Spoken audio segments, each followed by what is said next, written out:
ஓம் சாந்தி. 22/8/2025 காலை முரளி. ஓம் சாந்தி. பாப்தாதா மதுவன். பாபா சொல்றாங்க, இனிமையான குழந்தைகளே, உங்களுக்கு யார் கற்பிக்க வந்துள்ளார் என்பதை சிந்தித்து பார்த்தீர்கள் என்றால் மகிழ்ச்சியில் புல்லரித்து போய்விடுவீர்கள். வேந்தலும் வேந்த தந்தையே கற்பிக்கிறார். இப்பேற்பட்ட கல்வியை ஒருபொழுதும் விட்டுவிடக் கூடாதுன்ட்டு பாபா சொல்றாரு. கேள்வி: குழந்தைகளாகிய உங்களுக்கு இப்போது எந்த ஒரு நிச்சயம் ஏற்பட்டுள்ளது? நிச்சய புத்தியின் அடையாளம் என்னவாக இருக்கும்? பதில்: நாம் இப்போது எப்பேற்பட்ட கல்வியை கற்றுக்கொண்டிருக்கிறோம் என்றால், அதன் மூலம் இரட்டை கிரீடம் அணிந்த ராஜாக்கெல்லாம் ராஜா ஆகிருவோம் என்ற நிச்சயம் உங்களுக்கு ஏற்பட்டுள்ளது. சுயம் பகவானே கற்பித்து நம்மை உலகத்திற்கு அதிபதியாக ஆக்கி கொண்டிருக்கிறார்.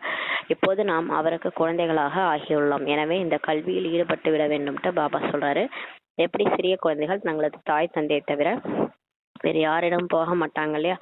அம்மா அப்பா விட்டுட்டு குழந்தைங்க எங்கேயும் போகாது. அது மாதிரி நாமளும் பாபா விட்டு போகக்கூடாது. இது போல எல்லை இல்லாத அப்பா கிடைச்சிருக்கிறாரு. எனவே வேறு யார் மீதும் இப்போ விருப்பம் வரக்கூடாது. ஒருவரின் நினைவில் மட்டுமே இருக்க வேண்டும்ட்டு பாபா சொல்றாங்க. பாடல்: யார் இன்று அதிகாலையில் வந்தார்? ஓம் சாந்தி. இனிமேல இனிமையான குழந்தைகள், பாட்டு கேட்டீங்க. யார் வந்தாரு மற்றும் யார் கற்பிக்கிறாரு?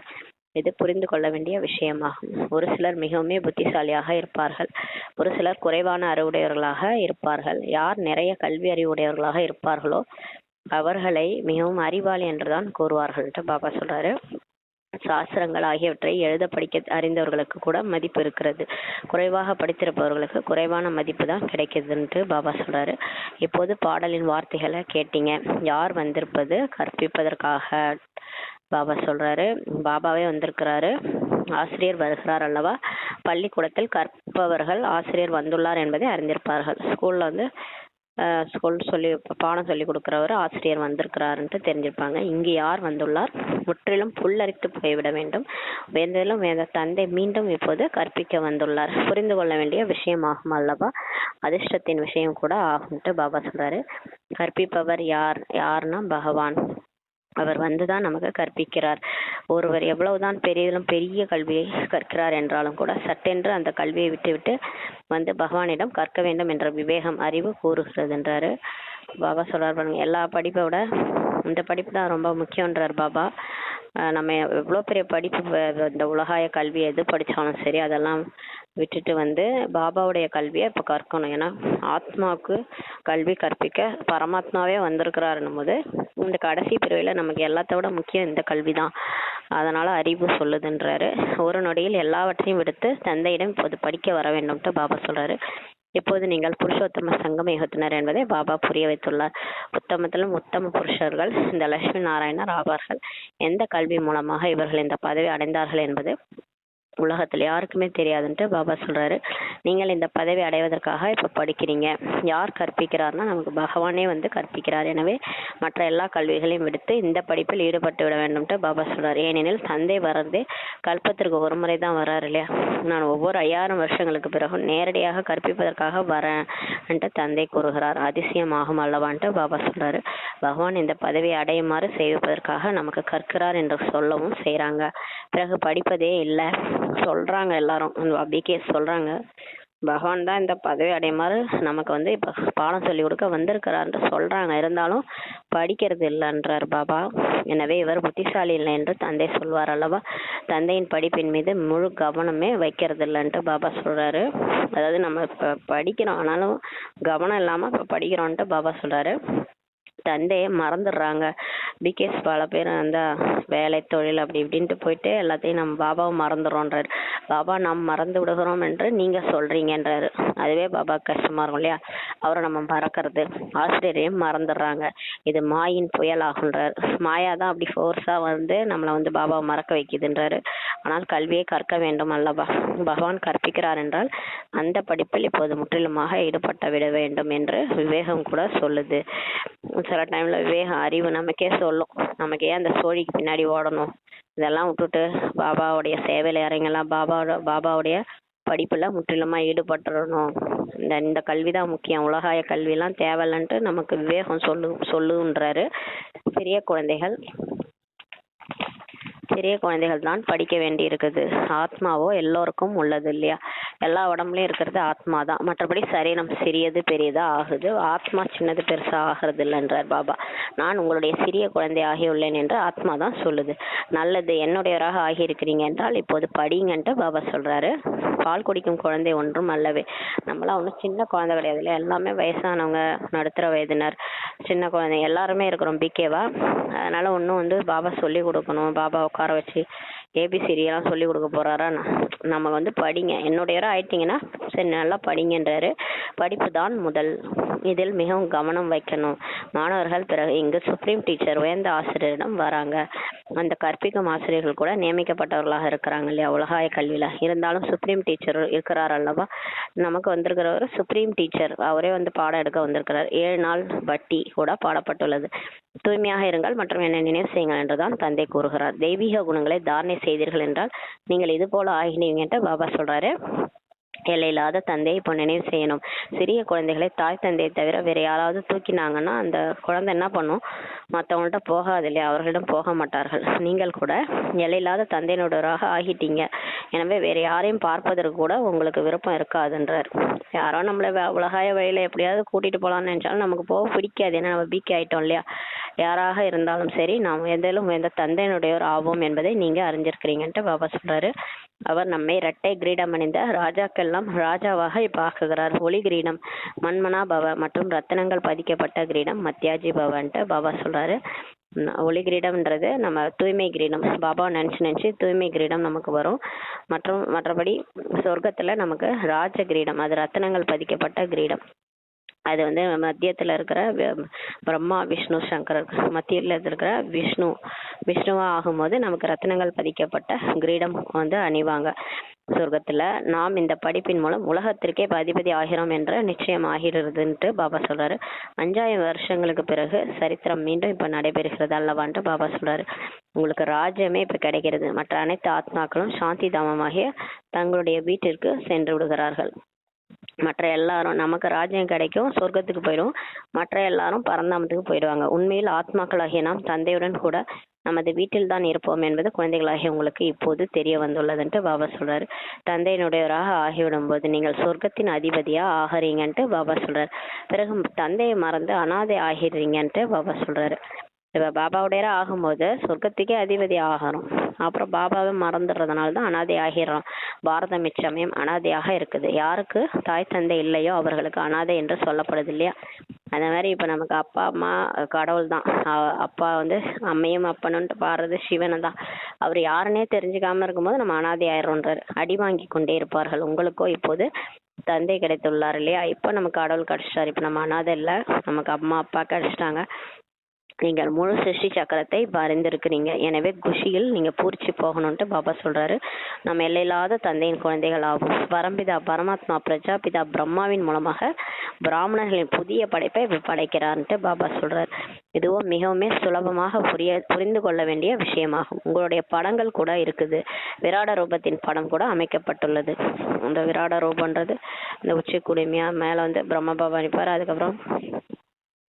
அதுக்கப்புறம் விஷ்ணுவுடைய இந்த கிருஷ்ணர் ராதை, அந்த தலைப்பகுதி கிருஷ்ணர் ராதை அந்த மாதிரி இருக்கும். அந்த மார்பு பகுதியெல்லாம் ராமர் சீதை, அந்த திரேதாயுகம் சத்திரியர்களுடைய படம். அப்புறம் வயிறு பகுதியில் வைசியர்கள், கால் பகுதியில் சூத்திரர்கள். இந்த பெரிய விஸ்வரூப தரிசனம் மாதிரி அந்த படம் இருக்கும். அது கூட அமைக்கப்பட்டுள்ளதுன்றாரு. 84 பிறவிகளின் கதையை காண்பித்துள்ளார்கள். அதுல நம்மளுடைய பிறவியை தான் அந்த விராட ரூபத்துல காமிச்சிருக்கிறாங்க.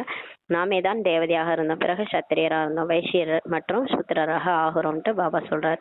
அம்சோ சோகம்னா அதான் மனுஷன் தேவதையாகிறது, தேவதையிலேருந்து திரும்ப மனுஷனாகிறது. இப்படிதான் நம்ம மாறி இருக்கிறோம். ஆனா கடவுளா ஆகிறது இல்லை. நாமே தான் கடவுள், நான் கடவுள் அப்படி கிடையாது. நானே தேவதை, நான் தேவதையா இருந்த நான் தான் இப்ப மனுஷன் ஆயிட்டேன். இதுதான் அவங்க தவறா புரிஞ்சுட்டாங்க. இதை எந்த ஒரு மனிதரும் அறியாம இப்ப இருக்கிறாங்க. ஏனெனில் பிராமணர்கள் மற்றும் பிராமணிகளுக்கு படிப்புக்கும் தந்தை இருவரின் பெயர் அடையாளமே இல்லாமல் செஞ்சுட்டாங்கன்ட்டு சொல்றாரு. அதாவது பிகேஸ் யாரு? பிகேஸ்க்கு படிப்பிக்கக்கூடிய பாபா சிவபாபா 2 பேரை பத்தியும் சாஸ்திரத்துல எழுதாம விட்டுட்டாங்க, அடையாளம் இல்லாம செஞ்சுட்டாங்க. ஆங்கிலத்தில் கூட நீங்கள் நல்ல முறையில இதெல்லாம் புரிய வைக்கலாம். யார் ஆங்கிலம் அறிந்திருக்கிறார்களோ அவர்கள் மொழிபெயர்ந்து பின் புரிய வைக்க வேண்டும்ட்டு சொல்றாரு. தந்தை ஞானம் நிறைந்தவரா இருக்கிறாரு. ஆவார். அவருக்கு தான் சிருஷ்டியின் சக்கரம் எப்படி சுற்றுகிறது என்பது பற்றிய ஞானமே இருக்குது.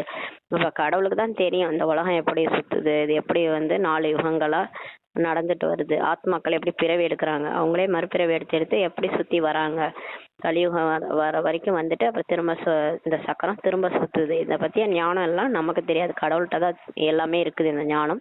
இது ஆன்மீக கல்வியாகும்ட்டு பாபா சொல்றாரு. இந்த கல்வியை தான் இப்ப நமக்கு சொல்லி கொடுக்குறாரு. யோகத்திற்கு கூட தந்தையின் நினைவு என்று கூறப்படுகிறது. அதற்கு ஆங்கிலத்தில் கம்யூனியன் என்று கூறப்படுகிறது. கம்யூனியன்னா நினைவுன்னு அர்த்தம். தந்தையிடம் கம்யூனியன், தந்தையே நினைக்கிறது. ஆசிரியரிடம் கம்யூனியன், குருவிடம் கம்யூனியன். இது காட்ஃபாதரிடம் கம்யூனியன். சுயம் தந்தை கூறுகிறார், என்னை நினைவு செய்யுங்கள். அவரை நினைக்கிறது, அதுதான் அவரோட சேர்றது. மேலும் எந்த ஒரு தேகதாரியும் நினைவு செய்யாதீங்க.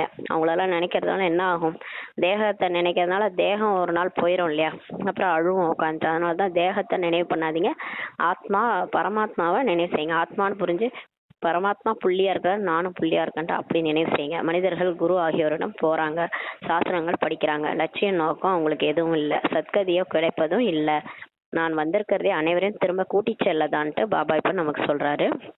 இப்ப குருட்ட போறதுனால அங்க போய் ராமாயணம் மகாபாரதம் கதா காலட்சேபம் கேக்குறாங்க. ஆனா குரு சரீரத்தை விட்டுட்டாருன்னா இவங்களும் கூடயே போறதில்ல, யாரும் சத்கதியை அடையறதில்ல. எப்படி உடலை விட்டு போறது, முக்தி அடையிறது, ஜீவன் முக்தி அடையிறது, எந்த ஒரு இதுவும் யாரும் எந்த குருவும் சொல்லித்தரல. மனித குருக்கள் நமக்கு கிடைச்சிருக்காரு சத்குரு தந்தை.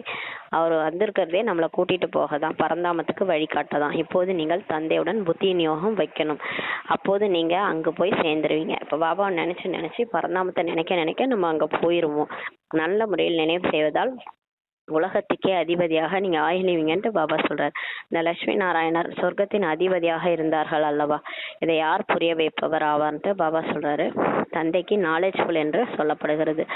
இப்ப இந்த லட்சுமி நாராயணன் கோயிலா கட்டிடுறாங்களா, அவங்க ஒரு காலத்துல இதே பூமியில சொர்க்கமா இருக்கும்போது அவங்க அதிபதியா வாழ்ந்தாங்க. அதனாலதான் அவங்களுக்கு கோயில் கட்டி கும்பிடுறாங்க. இதெல்லாம் யார் புரிய வைக்கிறது, கடவுள் தான் சொல்றாரு இல்லையா. தந்தைக்கு நாலேஜ்ஃபுல் என்று சொல்லப்படுகிறது. மனிதர்கள் பிறகு அந்தர்யாமி, மனதில் இருப்பதை அறிந்தவர் என்று சொல்லிடுறாங்க கடவுளுக்கு. உண்மையில் அந்தர்யாமி என்ற வார்த்தையே கிடையாது. அந்தர் என்றால் உள்ளே இருக்கக்கூடியது, வசிக்கக்கூடியது ஆத்மா ஆகும். அந்தர்னா உள்ளேன்னு அர்த்தம். அப்ப உடலுக்குள்ளார என்ன இருக்குதுன்னா ஆத்மா தானே அப்படின்னு சொல்லி பாபா சொல்றாரு. ஆத்மா செய்யக்கூடிய காரியத்தையும் அனைவரும் தெரிந்திருக்கிறாங்க. அனைத்து மனிதர்களும் அந்தர்யாமி ஆவார்கள். ஆத்மா தான் இப்ப கற்கிறது, பாடத்தை கற்குது. தந்தை குழந்தைகளாகிய உங்களை ஆத்மா அபிமானி, ஆத்மா உணர்வுகளாக இப்ப ஆக்குகிறார். ஆத்மாவாகிய நீங்கள் மூலவதனத்தில் இருப்பவர் ஆவீர்கள். உண்மையிலே நம்ம சோல் ஆத்மா நம்ம பரந்தாமத்துல தான் இருந்தோம், இங்க நடிக்கிறதுக்காக வந்திருக்கிறோம். ஆத்மாவாகிய நீங்கள் எவ்வளவு சிறிதாக இருக்கிறீங்க. அநேக முறை நீங்க பாகத்தை ஏற்று நடிக்க வந்திருக்கிறீங்க. நான் பிந்து ஆவேன் என்று தந்தை சொல்றார். அவரும் புள்ளியா இருக்கார், நம்மளும் புள்ளியா தான் இருக்கிறோம். எனக்கு பூஜையோ செய்ய முடியாது, ஏன் செய்வீர்கள், அவசியமே இல்லை என்றாரு. நான் புள்ளியா இருக்கேன், நீங்களும் புள்ளியா இருக்கீங்க. அவர் அப்பா, நம்ம மகன், நம்ம ஏன் அவருக்கு பூஜை செய்யணும்னு கேட்கிறாரு.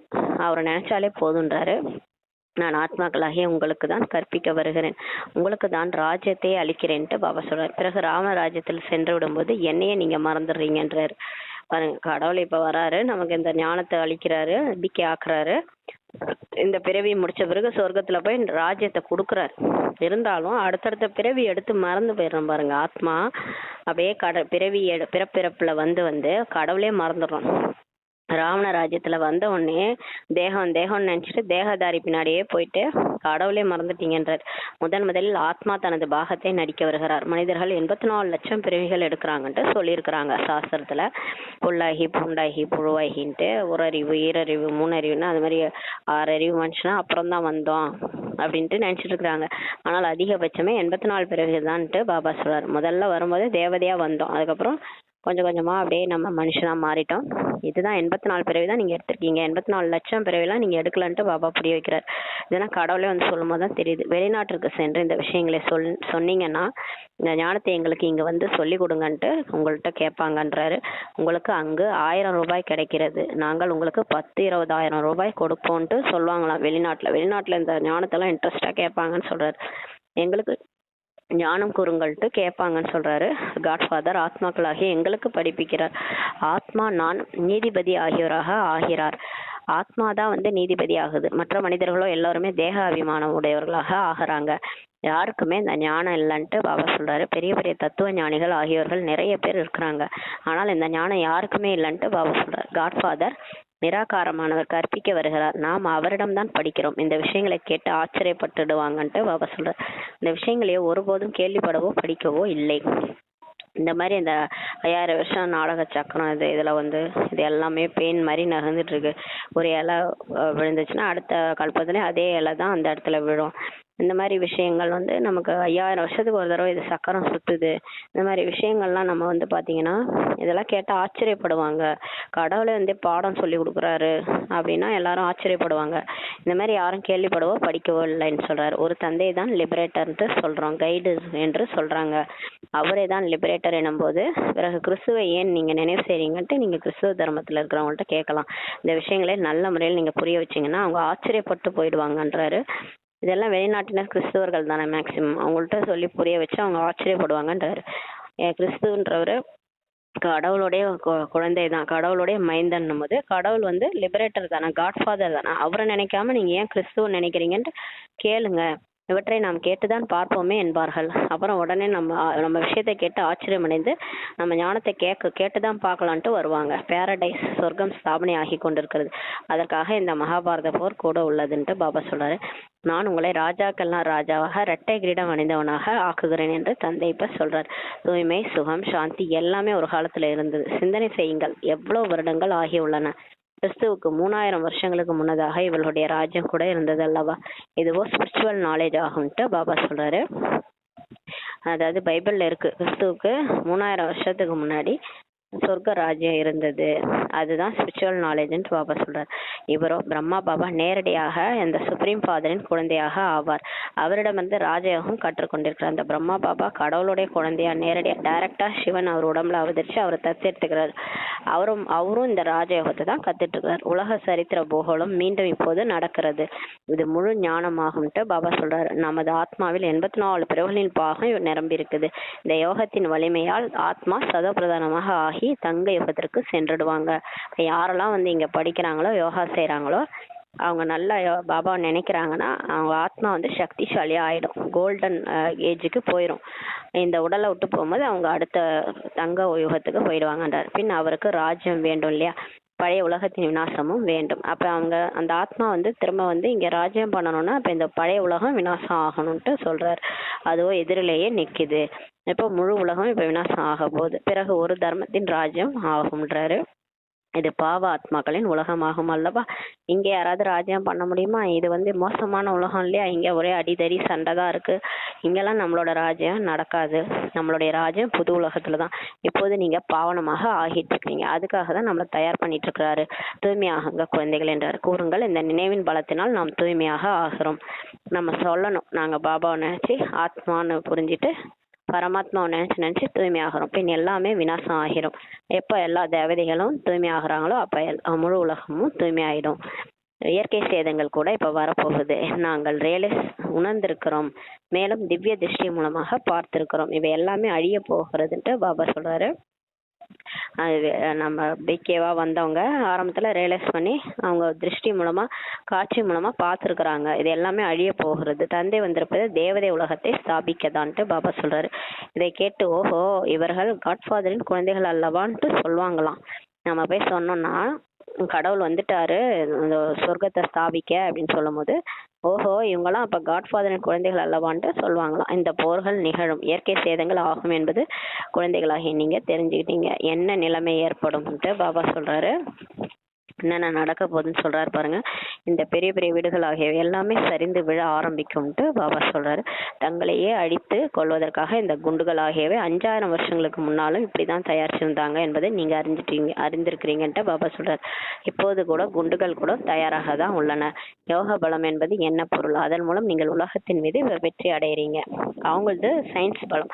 சயின்ஸ் பலம் மூலமா அவங்க உலகத்தையே அழிக்கிறாங்க. ஆனா நம்ம யோக பலம் பாபாவை நினைவு செய்து தூய்மையாகி ஆத்மா உலகையே வெற்றி அடையறோம்ட்டு பாபா சொல்றாரு. மற்றவர்கள் யாராவது அறிந்திருக்கிறார்களா என்ன? இதெல்லாம் மற்றவங்களுக்கு தெரியுமா? தெரியாது. பாபா சொல்றாரு, கூறுங்கள், சயின்ஸ் விஞ்ஞானம் உங்களையே அழிக்கிறது. பாபா சொல்றாரு, மற்றவங்க போய் சொல்லுங்க, இந்த சயின்ஸ் கண்டுபிடிச்சிங்கல்ல, அது உங்களையே மனிதர்களே இப்போ அழிக்குது இல்லையா, குண்டு போட்டு மனிதர்களே அழிக்குது, அது உங்களையே அழிக்குதுன்ட்டு புரிய வைங்க. நமக்கு தந்தையுடன் யோகம் இருந்தது என்றால் அந்த சைலன்ஸ் பலத்தினால் நம் உலகத்தின் மீது வெற்றி அடைந்து சதோ பிரதானமாக ஆகிவிடுகிறோம்ட்டு பாபா சொல்றாரு. இப்போ பாபாவோட நமக்கு கனெக்ஷன் ஏற்பட்டதுன்னா அந்த சைலன்ஸ் சக்தி, அந்த அமைதி சக்தி மூலமா நம்ம இப்போ வந்து உலகத்தின் மீது வெற்றி அடைந்து தூய்மையாக ஆகிறோம்ட்டு பாபா சொல்றாரு. தந்தை தான் பதித பாவனர் ஆவார்.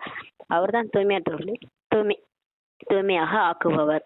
பாவன உலகத்தை, தூய்மையான உலகத்தை அவசியம் இப்ப ஸ்தாபனை செய்தே தீருவார்.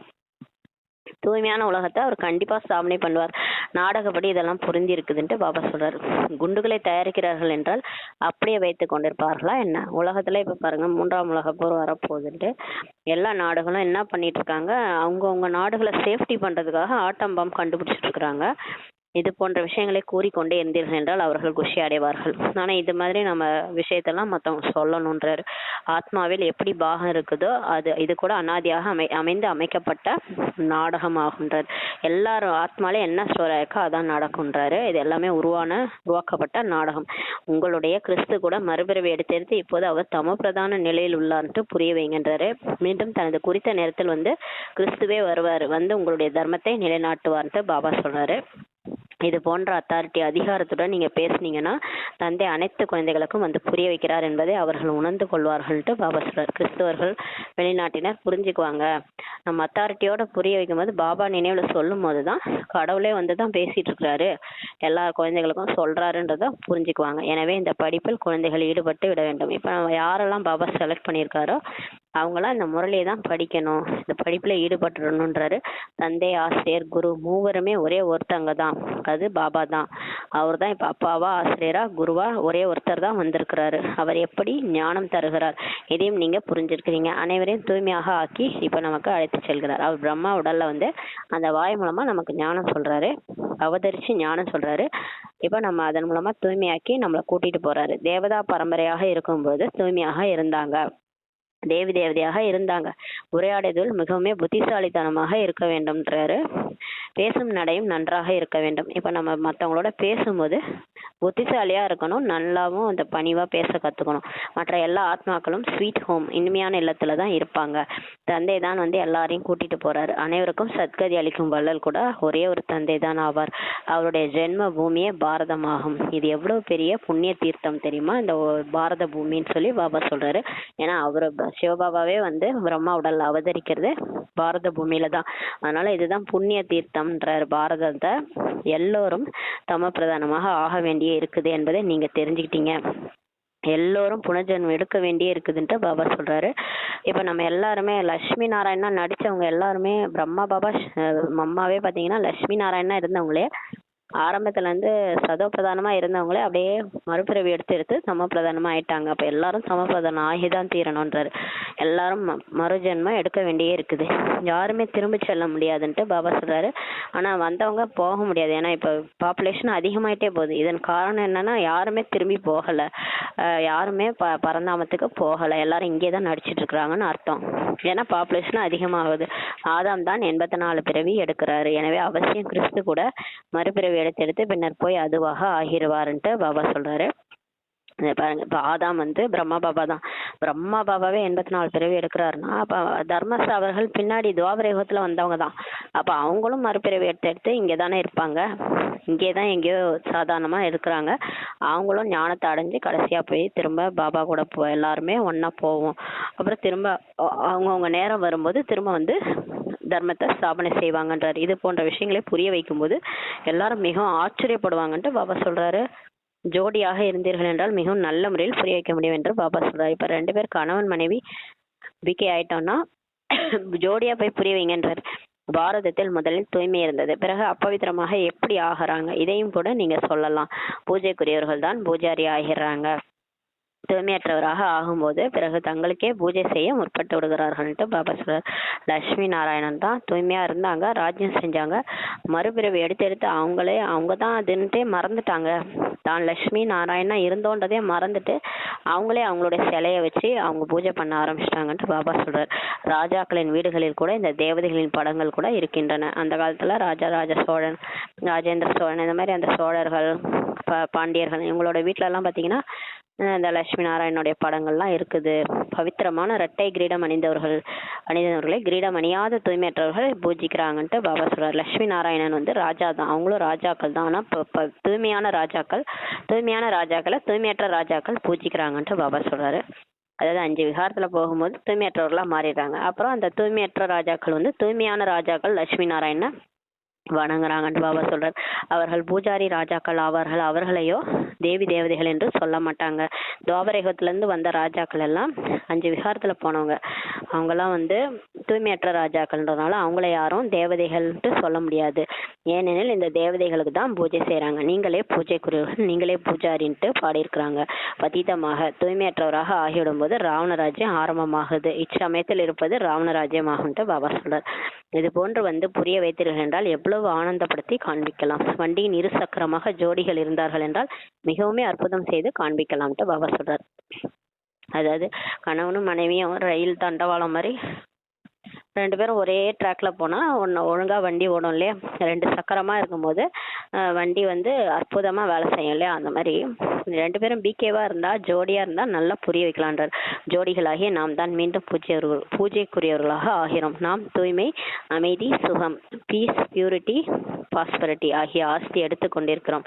இப்போ பாபாட்ட வந்து தூய்மை, சுகம், சாந்தியின் ஆஸ்தி நம்ம எடுத்துட்டு இருக்கிறோம். உங்களுடைய படங்கள் கூட வெளிப்பட்டு கொண்டே இருக்கின்றன. இப்ப நிறைய பாடம்லாம் போடுறாங்க இல்லையா, யூடியூப்லலாம் வருது இல்லையா, அதெல்லாம் கூட இப்போ வெளிப்பட்டு இருக்கின்றாரு. இது ஈஸ்வரிய குடும்பமாகும். தந்தையின் குழந்தைகள் நீங்க தான் ஆவீர்கள்னு சொல்றாரு. பேரன் பேத்திகள் ஆவீர்கள், அவ்வளவுதான். வேறு எந்த சம்பந்தமும் உங்களுக்கு கிடையாது. இதற்கு புதிய படைப்பு என்று சொல்லப்படுகிறது. பிறகு கொஞ்சம் பேர் தான் தேவி தேவதைகளாக ஆவாங்க. பிறகு மெல்ல மெல்ல விரிவடையுதுன்றாரு. இந்த ஞானம் கூட எவ்வளவு புரிந்து கொள்ள வேண்டியதாக இருக்கிறது. இந்த பாபா கூட தொழில் பெரிய நவாபாக இருந்தாரு. எந்த ஒரு விஷயத்தையும் பொருட்படுத்தாமல் தான் இருந்தார். இந்த பிரம்மா பாபா தொழில்ல பெரிய ரத்தன வியாபாரியா இருந்தாரு.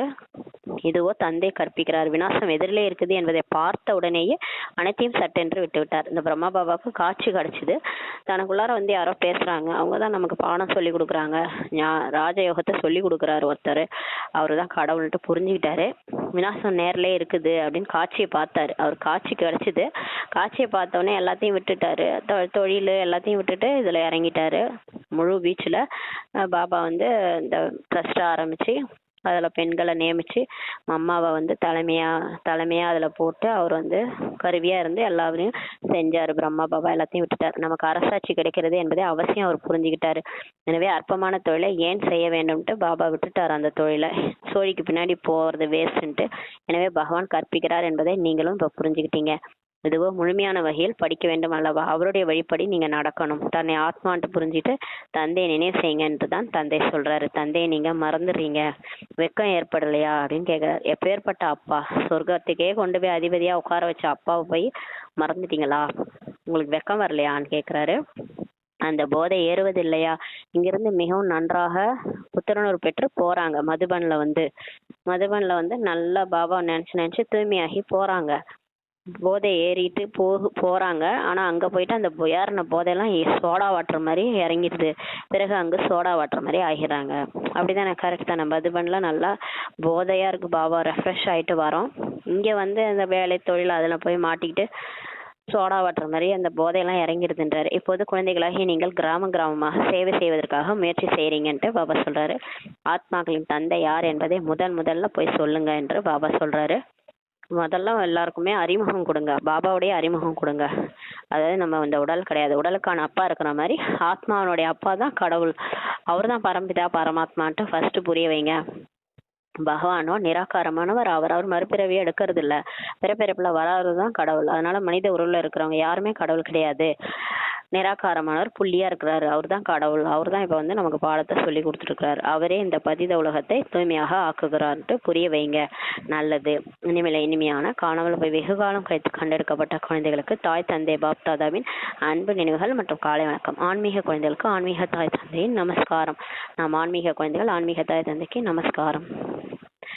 தாரணைக்கான முக்கிய சாரம். ஃபர்ஸ்ட் பாயிண்ட், சுயம் பகவானே வந்து சுப்ரீம் டீச்சர் ஆகி நமக்கு கற்பித்து கொண்டிருக்கிறார். எனவே நல்ல முறையில் படிக்க வேண்டும். அவருடைய வழிப்படி தான் நடக்க வேண்டும். ரெண்டாவது பாயிண்ட், சைலன்ஸ். அமைதியின் பலத்தை சேமிக்கும் வகையில் தந்தையிடம் அப்பேற்பட்ட யோகம் கொள்ள வேண்டும். சைலன்ஸ் பலத்தின் மூலம் உலகத்தின் மீதே வெற்றி அடைய வேண்டும். பதிதமான நிலையிலிருந்து பாவனமாக இப்ப ஆக வேண்டும். தூய்மையற்ற நிலையிலிருந்து தூய்மை ஆகணும்னா பாபாட்ட வந்து அமைதி சக்தியை சேமிக்கணும்னா அப்போ சைலன்ஸ் பவர் வேணும்னா பாபாவை அப்படி நினைக்கணுன்றாரு.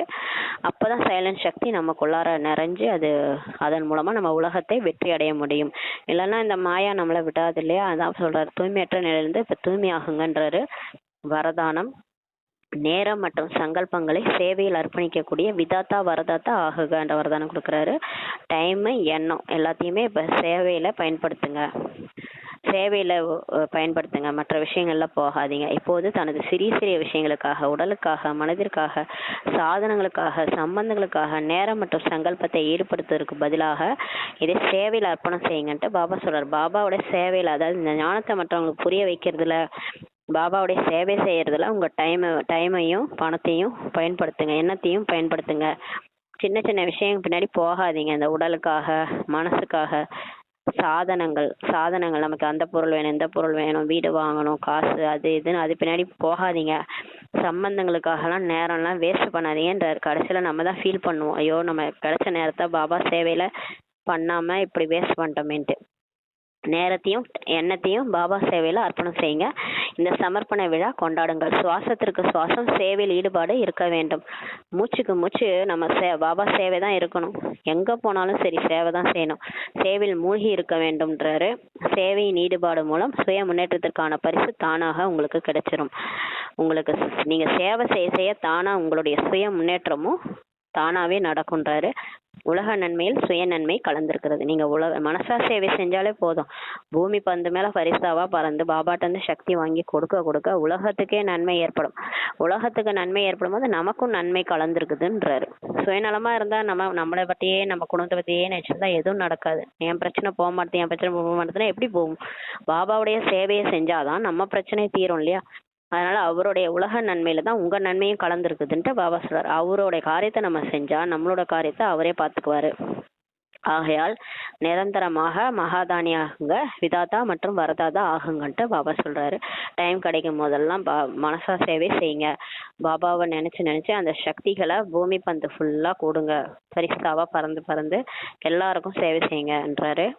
ஸ்லோகன், தனது ஆசைகளை குறைத்து கொண்டால் பிரச்சனைகள் குறைஞ்சிரும்ட்டு பாபா சொல்றாரு. நம்ம பிரச்சனைக்கே காரணம் வந்து ஆசைதான்.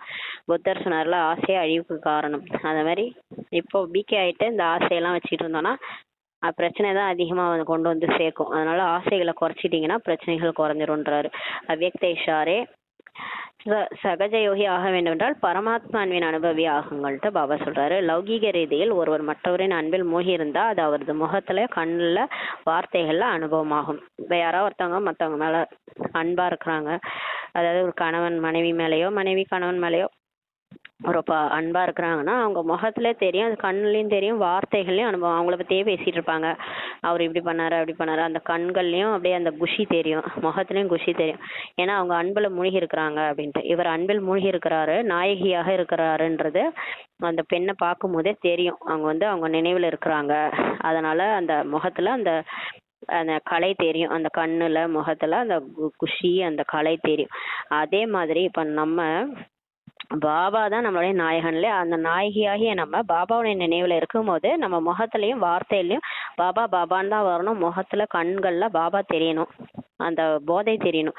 அதே போன்று எப்போது நீங்க மேடைக்கு வருவீங்களோ அப்போது எந்த அளவு தனக்குள் தந்தையின் அன்பை வெளிப்படுமோ அந்த அன்பின் அன்பு மற்றவர்களையும் அன்பான காயத்தை ஏற்படுத்தி விடும். இப்போது வரைக்கும் நமக்கு நமக்கு தான் தெரிஞ்சிருக்கு, பாபா வந்து பிரம்மா பாபாவோடலாம் வந்திருக்கிறாரு.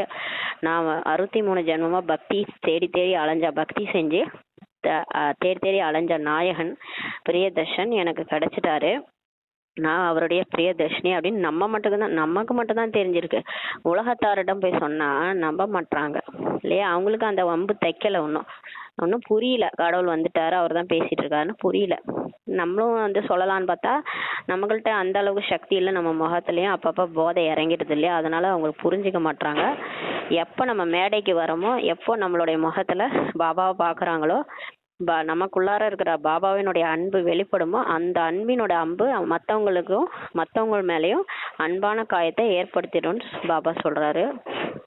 பிரத்யட்சமாகும் போது நம்ம மூலமா பாபா வந்து பிரத்யட்சமாகும் போது எல்லாருக்கும் தெரிய வரும், பாபா தான் வந்துட்டாரு, அவர் தான் இவங்களெல்லாம் மாத்திருக்கிறாருன்றது அந்த கடைசியா வெளிப்படும் சொல்லி பாபா சொல்றாரு. ஓம் சாந்தி. நன்றி பாபா, நன்றி ராமா, நன்றி பரிவாரம். ஓம் சாந்தி.